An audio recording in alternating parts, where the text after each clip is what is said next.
Welcome to Wedding Day Podcast with your hosts, Sonja Babich, CEO of Iron Diamond Media, a leading wedding resource featuring 7 localized wedding brands across the country. Hi everybody, Sonja here with Wedding Day Podcast. We are at the Grand Hyatt in downtown Seattle. My co-host today is Alexis. Hi everyone. And we are sitting here with Shooby Doo Catering, Laurel Dosch, and Shubert Ho. Shubert is the owner and Laurel is the director of catering. Correct, perfect. Well, we're excited to have you all. Thank you. Yes. Thanks for having us. Well, you have owned the business for 15 years and you have been in the business for 25 years. You two are a powerhouse together. We're lucky to find each other for sure. Yeah, I was going to ask what brought you two together. Well, I heard the story. I'm ready for us to publicly share. It turns out that when you make good food and word spreads, we find each other naturally. And at that time, she was working at Columbia Winery and heard from her boss that he had a great meal somewhere. And it turns out it was my meal. So that's how we kind of got together, knowing each other. And eventually, I kind of hired her away. It evolved. On the team. Yeah. It evolved into what it is now, Shooby Doo Catering, with over 100 employees and a brand new 4,000 square foot kitchen. Yes. That is remarkable. I bet you're in heaven. Oh my gosh. It was less than 1,000 square feet for the last 14 years. Yeah.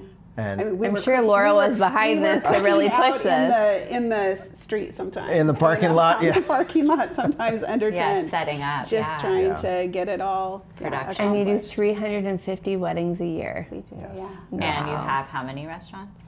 we have 6 distinct brands, Okay. 7 locations, and it started out as a catering company under Shooby Doo, which is kind of, Shooby Doo was my nickname. That's how the I catering know, kinda came about. when you became on board with us, I'm like, Shooby Doo, I'm thinking like, Scooby Doo, you know? It was a joke before, and then I'm like, nobody's going to forget this. No one's going to forget that. It might be a little playful for business in general, but we've built this company to where it is today, and For events, though, it's perfect, I feel like. I would think so. Yeah. And so now you've been a team for 5 years. And I'm sure it sounds like you're quite the lead with everything that is in the operational side of things. Like you almost touch everything, Laurel. Yeah, I do. I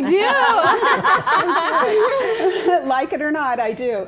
Yes. I'm really managing our operations department. I manage the kitchen piece of it, the chefs, and the sales team as well. So it's super fun to see it all come together. So you're not just focusing on one avenue. It's really our business as a whole. And, Shubert has always had the impact on all of us that we're working managers, and if he needs to work, he works. If I need to put on my blacks, I do.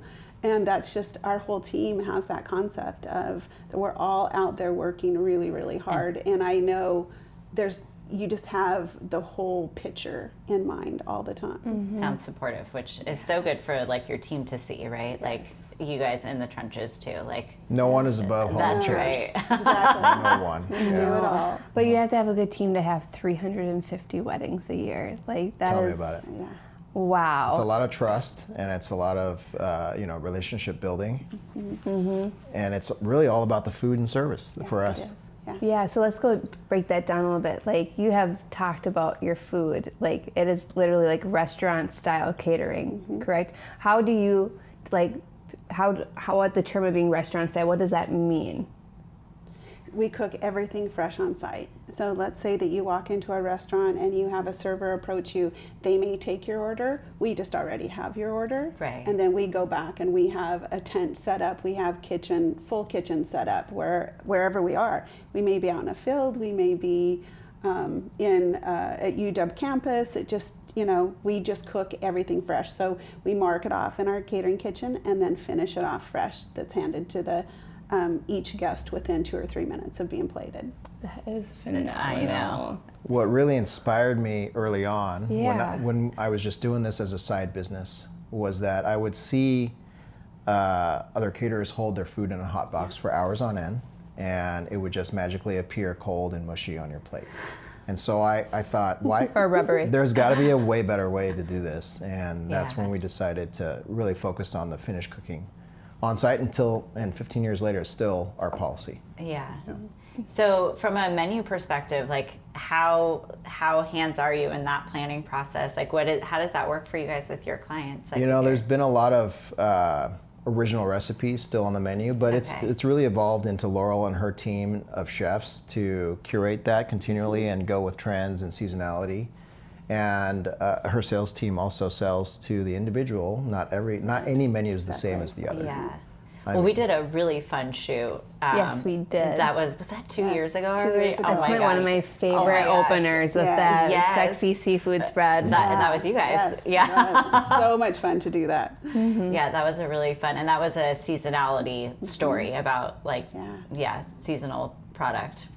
I don't know if you saw that one. Yes. Oh my gosh, I did. I wasn't there for that. No, you unfortunately, weren't. It was but gorgeous. I saw it, yes. Sonia wasn't there either. I wasn't there, but I love it. I love it. I could taste the seafood through the pages. But let's talk about seasonal in the sense of like when you're curating your menus, and you want to stay inspired as a team as well. Like, where do you have planning sessions, and how do you develop those menus for wedding couples? We do. I mean, each couple, again, our sales team is so involved. They work so closely with all the chefs to know what they want to serve, what's out there. And I think they really will come back to our chefs. We have our standard menu, of course. I was going to say, does. We send that off. People start to look at that and and the sales team can start to see and feel where the couple's going. And so if there's something that's not on there that they think the couple would really enjoy, they just pop out to the chefs and say, hey, this is the way this menu is leaning. Is there something we could add to that? And our chefs are just always so game to give it a whirl, and then of course we demand that they do a tasting with us before we serve it. Complimentary. Before we offer. So then we have all of our couples get to come into our tasting room, which we have a brand new tasting room, and they get a complimentary tasting. And if there's something they want differently, we have them in for a second one. And we feel like if we can get them to sit down to see our food and taste our food, we book over 95% of those. Yeah.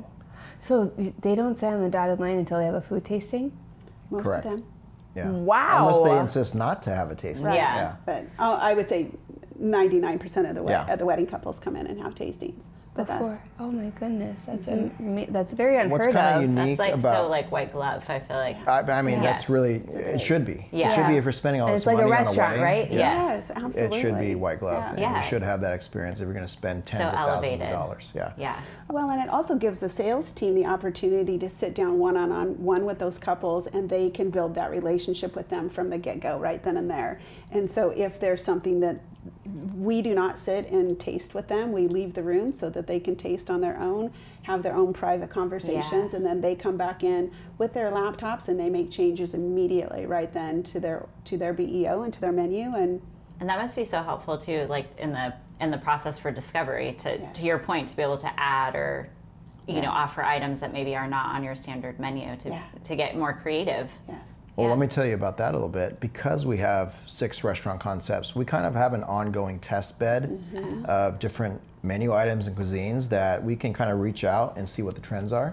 I can tell you Bardojo's ahi tuna wonton tacos are probably the most popular appetizer we have on the menu, and it's from one of our first brick and mortar restaurants that we started 12 years ago.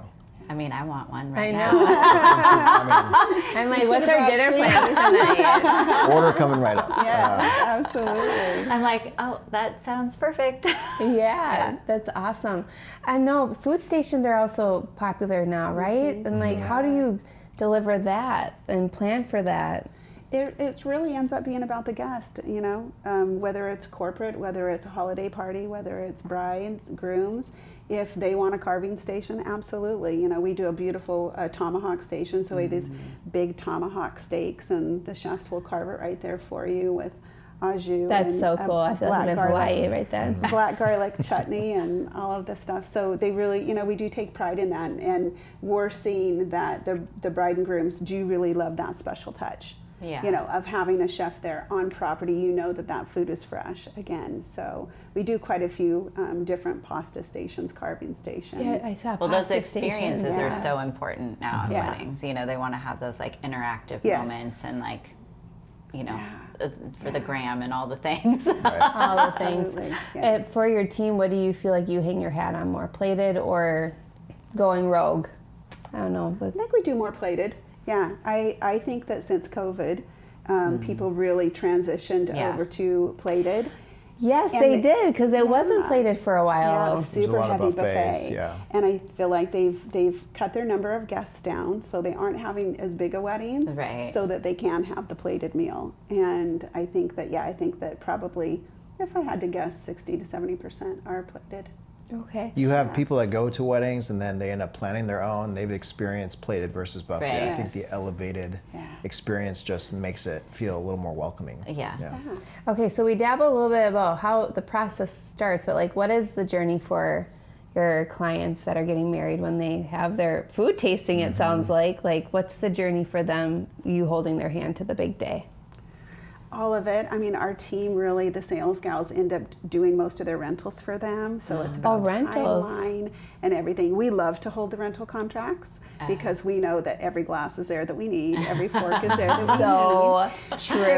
you get Detailed, so many yeah. planners that say, "Oh no, I've got that." So we have learned that the sales team demand if the planner wants to hold the contract, that's fine, but we have to be able to get into that contract and Well, yeah, make because changes ultimately if you we guys need are to. held Yeah. responsible Yeah, for that. absolutely. Like, yeah, if there's Oops, forgot not the enough salad fork. glasses or And there's a different glass, like a goblet versus a wine glass versus a salad fork, dinner, Yes. Yeah. dessert. Yeah, White it's wine, a delicate red dance wine, with the yeah. planners, It with is, rentals and things, and I think we both have an understanding usually of who needs to do what, and we're all a team. I mean, I can tell you the wedding industry in Seattle, we're very tight knit. So tight. Everyone knows everybody here. Yeah. Yeah. Yeah. I love it. Yeah. That's what Even I the love caterers about- all know each other, Yeah. and Yeah, we meet I on mean, a we regular help each basis. And I Better think a out. lot of that came after COVID, of like more of that. Like, Yes, Yeah. the inclusivity. Yeah, it's just like being more of a team with like your same, like, not competition, but Right. we got your Support, back. yeah. Yeah, so much support. I remember going on a Zoom call, just kind of keeping up with what we need to follow. And again, I'm outsider, just coming in. What's happening in the world, right? And I was just like, all these caterers are in one spot. How amazing! Yeah. It was Right. just so cool Sharing to best see. practices and Yeah, seeing that community together, and there's enough weddings to go around. Totally. There is. Yeah. Absolutely.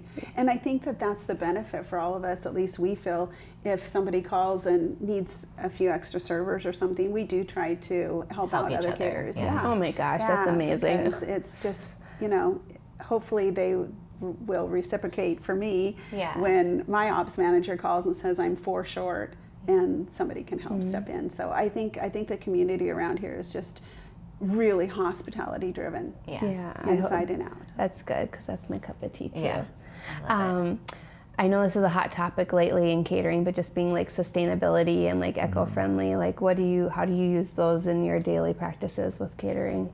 I mean, using less plastic, right? Plastic wrap on everything. You've heard the term cater wrap, No. and that is you wrap a sheet pan Yeah. as many times as you can so it doesn't fall over in the van on the way there. Being cognizant of those things, at our new kitchen, we've even started to recycle compostables into chicken feed. And there's a lot of food smart, waste yeah, going a into lot. trim, and that can be. We're working with a new company up and coming that is creating feed out of used kitchen scraps. Yeah. And what they do is dry it out and heat it up, and it just takes one night to do this, and all of a sudden it's chicken food. Right. Yeah. In the state of Washington, you can actually do that legally here. It's drafted into legislation permanently so that you can close the loop. Yeah. And I feel like couples need to know, like, our goal, caterer's goal, is not to be wasteful. Right. Absolutely. It's not our goal to make all this extra food. We try to really follow the numbers because, again, it's profitability for you guys too to make it to the guest count. Yes. But it's nice that we're starting to care with the extra food if there is a lot left. But they really don't try to make extra food. It's a delicate dance of having enough, especially if you have a buffet, right? You never want to run out. I mean, I'm Yeah. sure it was way worse when everyone was so heavily into the buffet style Yes. because it's harder to account for. So how we combat that a little bit is we often French serve. so that we don't What's feel like... French serve? So we have somebody come up to if it's a buffet, we have somebody come up to the buffet and they serve the proteins. Right. So that we Yes. make sure that they don't have to order extra, but they won't run out. And so we have somebody that's setting those proteins out on their plates Yeah, for that's the them. best way to do it. So that we don't have to take too much, and it controls our food costs, it controls the cognizance of our guest that we're not just bringing all this extra food, because you get 10 grooms that go through, and they've had a couple cocktails. Exactly. And all of a sudden, And they're hungry. I want 3 scoops of mashed potatoes. But the potatoes would be okay. It's like, oh, you have 4 pieces of salmon on there. They can always come back for yes. seconds and thirds, Yeah, but that sometimes first we wave see through. food left on the plate, and that's kind of when we started the French service. Yeah. It's to see people pile it up and not eat it all. Yeah. And they're probably not doing it on purpose. They're just happy Eating to be with there. their eyes. Right. Exactly. Yeah. It looks so good. So again, just being so leading edge with food and just like the presentation, like how do you deliver your product to be successful with like planners and different venues and just the overall experience for your guests? How do you make sure that's successful so you represent your product when you enter it into a venue? Well, we make sure it all looks great and smells great and tastes great. I mean, but even before that, most of our partners have come to our tasting room or experienced our catering somewhere. Know the expectations that you're bringing. Exactly. Yeah. And we speak to that over and over again. We have annual kind of checkups with all of our partners. Yeah. Our partners now are a bunch of venues in Woodinville. We have Seattle Art Museum as a concessionaire. We have the Edmonds Waterfront Center, and Our real concessions at Lumenfield and Chateau Ste. Michelle. So, Yeah. I mean, I think that we're out there about enough that most of the planners and the people in the industry have had our food, and we really suggest heavily to bride and grooms to do a separate vendor buffet for the vendors, so that they can go back and eat on their own and they're not going through the buffet line. Yeah. So we always treat them to the same food that the guests are getting. So we really... If Dan was here, that's music to his ears. He's like, I don't want to get the sandwich. I want the filet mignon that everybody else is having. I put 40,000 Absolutely. steps in. I deserve that filet mignon. that's it. There's 40,000. And so for us, it's treating the vendors as part of the team. Yeah. Part of the experience. We want them to have a great evening as well, and so we try to. That's one little piece we can do, is to make sure that we have a nice hot vendor buffet set up for them. It's so nice because it's such a long day. They need to be fed, and also they just need to breathe a little bit too. Yeah. A little breather. A little breather. Okay, let's talk about like when you do a pop-up for a tent wedding. Like, how do you prepare for that with your restaurant style? So many rentals. I was gonna say. So many rentals, yeah. So many rentals, and I mean, we rent tents. And you have to paint the picture to the couple, like, ovens, I'm literally building a absolutely. kitchen for you. Yeah. So let's say we're in a field, right? Okay. Nothing there. We need gas at least, and fire. Water. And we need water and some place to at least prep on. Lots of tables, convection ovens, if we have power, of course, and gas. And I think that's probably refrigeration. Although we can do ice chests and stuff like that. But I would say a convection oven is the best tool that we could have there if we had nothing else. Right. Because a lot of the prep can happen in our commercial kitchen, transported over, and then a lot of the finished cooking is on site. It depends on how big the party is. But we've done with a lot less too, just portable little electric ovens in smaller batches, hotel pans for 300 people. I mean, You're we get really entertainment creative. yourself. Hopefully you're taking the tent screens down. I mean, from the chef's perspective, I think that is some of the more fun events we get to challenge ourselves. Troubleshooting. And people can't believe what we put out sometimes. Right. You did this with that, you know, kind of thing. And That's so cool. it's a badge of honor for all of us. Every chef could tell you their horror story of arriving on in a field and there's like nothing to cook with. Yeah. But you just make it work. Yeah. And then the bees come. Oh my God. But it's a lot, again, educating couples. Like if you dream this beautiful Sperry tent, in a field, you have to realize you're building a venue and you're building a kitchen and you're building bathrooms and all the things. I mean, we have to bring hoses to change the water so that it's filtered and all those things. And you still want us to be eco-friendly and sustainability at the same time. We try really hard. Make check all the things off the wish list, right? Yeah, exactly. Well, and I think for us being out at Chateau Ste. Michelle, working with Live Nation, as they manage all the concerts out there, their sustainability program is intense out there. Oh, we know they have Yes. tight contracts. Yes, exactly. Yeah, So they're great to work we with. have gotten really good at it and are really well aware with what we're serving stuff in. That's a prime example of Yes. outdoor kitchen, Yeah. and that we get to keep year long, which is nice. We don't have to move things back and Yeah, forth, right. but ovens, refrigerators, propane fryers, and some string lights. That's all you need. Okay, I'm We gonna go do. rogue with a question. Are you guys into pastries, like desserts yet? Do you guys do anything with that? side of We things? have. I mean, I wouldn't say we're specialists in it, but we do. Our pastry chef, she does a great job, and that's one of the things that's kind of on our list to go. Okay, what's next for us to really Turn it elevate up a little ourselves? bit. Yeah, I 'cause don't want to do cakes. I'm like, please, don't wanna Shubert, do please cakes. don't Yeah, make no, me do no. cakes. yeah, but I'm just seeing Some I'm seeing more specialty catering. pastries It's is doing Yes, cakes, and yes. just wondering if that's a new We have a lot of avenue. partners in the industry that Yeah. do We cakes. do, and Yes, that's what they're. exactly. And we want our friends to make their money. I love we want that. to make our money. I also don't ever want to transport a cake Yeah. because Come on, making the high blood cake is- pressure. making the cake is one thing, but putting it in a car and driving it driving somewhere it, else is yeah. another thing.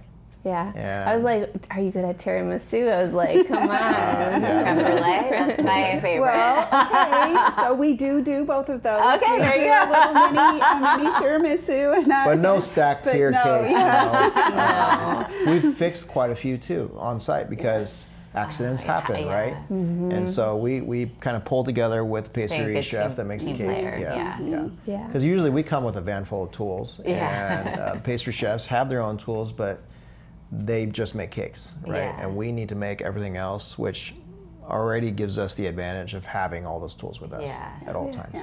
Right. Yeah.